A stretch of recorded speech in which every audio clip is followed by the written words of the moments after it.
స్వాతికి సుమారు 23 ఏళ్ళు ఉంటాయి. ఆమె భర్తకు రాజీవ్‌కు 26 ఏండ్లు.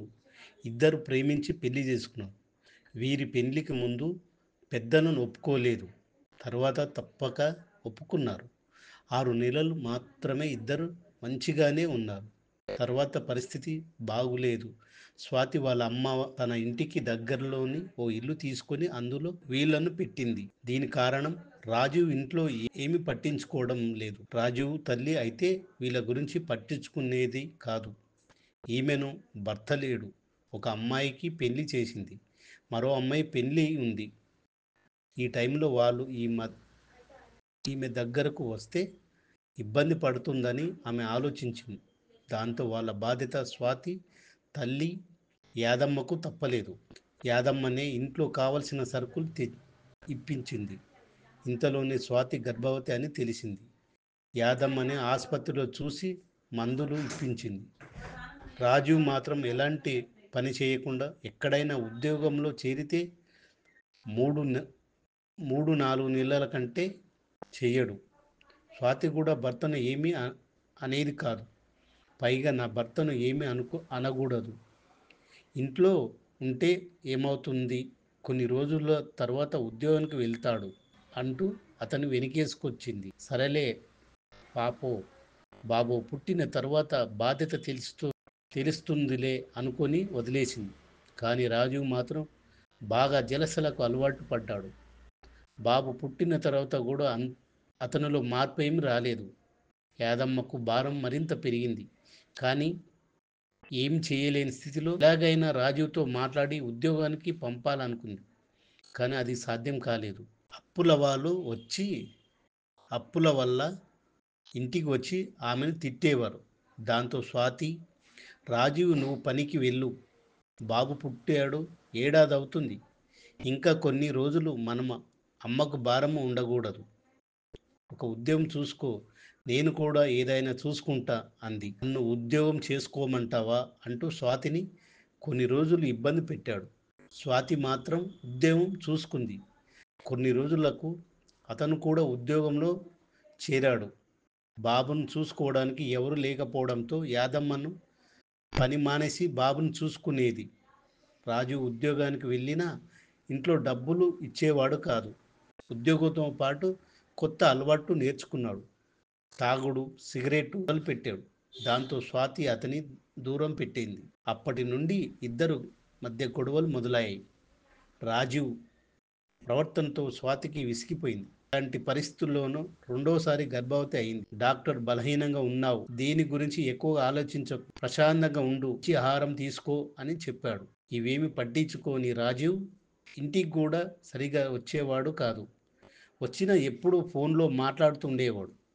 స్వాతి ఫోన్ చూస్తే మాత్రం నేను డ్రైవింగ్లో ఉన్నాను అంటూ కట్ చేసేవాడు.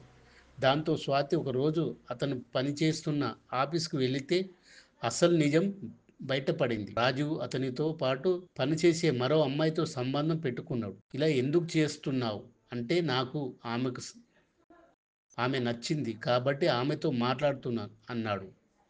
యాదమ్మ కూడా విషయం తెలిసింది. దాంతో ఆమె నువ్వు దూరం పెట్టడం వల్ల అతను ఇంకో అమ్మాయిని చూసుకున్నాడు. అదే నువ్వు అతనికి దగ్గరైతే ఆమెను వదిలేస్తాడు అంది. దాంతో తల్లి చెప్పినట్టు చేసేందుకు సిద్ధమైంది స్వాతి. కానీ రాజు మాత్రం ఆఫీసులో అమ్మాయికి బాగా దగ్గరయ్యాడు. స్వాతిని అస్సలు పట్టించుకోవడం లేదు. ఇలాంటి పరిస్థితిలో 5వ లీగల్ సెల్కు వచ్చింది. అప్పుడు స్వాతికి 8వ నెల. ఇంకా ఆలస్యం చేస్తే భర్త తనకు పూర్తిగా దూరం అవుతాడని భయం పెట్టుకుంది. మేము రాజును పిలిచి మాట్లాడితే ముందు అతను తన తప్పుని ఒప్పుకోలేదు. స్వాతి చెప్పింది విని మీరు నన్ను ఇలా అడుగుతున్నారా? ఆమె చెప్పింది నిజమని నమ్ముతున్నారా అన్నాడు. చేసేవాళ్ళమే అయితే మిమ్ముల్ని పిలిచేవాళ్ళం కాదు. అసలు ఏం జరిగిందో తెలుసుకుందామని మిమ్ముల్ని పిలిపించామని. దానికి అతను అసలు మనిషిలాగా చూడడం లేదు. కనీసం అన్నం కూడా పెట్టదు. అన్నం పెట్టమంటే ఎక్కడి నుంచి తెచ్చి పెట్టాలి అంటూ ఎలా పడితే అలా మాట్లాడుతుంది అని చెబుతుంటే మధ్యలో స్వాతి కల్పించుకొని ఇంట్లోకి సరుకులు లేవు, తీసుకురాకూడదా? అలాంటప్పుడు ఎక్కడి నుంచి తెచ్చి పెట్టాలా అంది. ఫోన్ చేసి జీతం ఇచ్చారు, ఎంత ఇచ్చారు, ఎప్పుడు ఇచ్చారు అని అడుగుతుంది. అక్కడ అందరూ నన్ను ఒక దొంగను చూసినట్లు చూస్తున్నారు అన్నాడు. ఇది నిజమేనా స్వాతి అంటే, అవును మేడం, అతను జీతము తీసుకొని వచ్చి ఇవ్వడు, అందుకే అలా అడుగుతున్నాను అంది. నన్ను దగ్గరకు కూడా రానిచ్చేది కాదు. నేను వేరే అమ్మాయితో సంబంధం పెట్టుకున్నానని తెలిసి ఆమెలో కాస్త మార్పు వచ్చింది. లేదంటే గతంలో నన్ను ఓ పురుగును చూసినట్టు చూసేది. ఆమె వల్ల నేను మాలతితో సంబంధం పెట్టుకున్నాను. లేదంటే నాకు అలాంటి ఆలోచన లేదు అన్నాడు. ఇందులో ఇద్దరిది పొరపాటే ఉంది. స్వాతి, ప్రస్తుతం నువ్వు ఎంత ప్రశాంతంగా ఉంటే అంత మంచిది. టెన్షన్ పడడం నీ కడుపులో బిడ్డకు మంచిది కాదు. చూడు రాజీవ్, నువ్వు తాగి గొడవ పెట్టుకోకూడదు. ఇల్లు పట్టించుకోకుంటే ఉండడం చేస్తే ఏ భార్య ఎలా దగ్గరికి రానిస్తుంది? పైగా నీ భార్యపై కోపంతో మరో అమ్మాయితో సంబంధం పెట్టుకున్నావు. కొన్ని రోజులు బాగానే ఉంటుంది, ఆ తర్వాత అసలు సమస్యలు మొదలవుతాయి. మేము స్వాతితో మాట్లాడుతున్నాం, ఇకపై ఆమె నీతో ప్రేమగా ఉంటుంది. నువ్వు కూడా ఇంట్లో బాధ్యతగా ఉండాలి. పైగా ఇద్దరు ప్రేమించి పెళ్లి చేసుకున్నారు. ఒకరినొకరు అర్థం చేసుకోవాలి, జీవితం కలిసి బతకాలి. అప్పుడే మీది నిజమైన ప్రేమ అవుతుంది. అలా కాకుంటే చిన్న చిన్న కారణాలకు గొడవలకు పడి జీవితాలను నాశనం చేసుకోవద్దు. మరో బిడ్డ పుట్టబోతుంది, ఖర్చులు ఇంకా పెరుగుతాయి. అలాంటప్పుడు నువ్వు ఇంకా జాగ్రత్తగా ఉండాలి. కేవలం భార్యాభర్తలు కాకుండా తల్లిదండ్రులుగా ఆలోచించండి. పిల్లలు మంచి వాతావరణంలో పెరిగితే వారి భవిష్యత్తు బాగుంటుంది. ఇలా మీరు గొడవ పడుతుంటే వాళ్ళు రేపు ఎలా తయారవుతారో ఆలోచించుకోండి అని చెప్పాం. ఇద్దరూ దాన్ని ఒప్పుకొని వెళ్ళారు.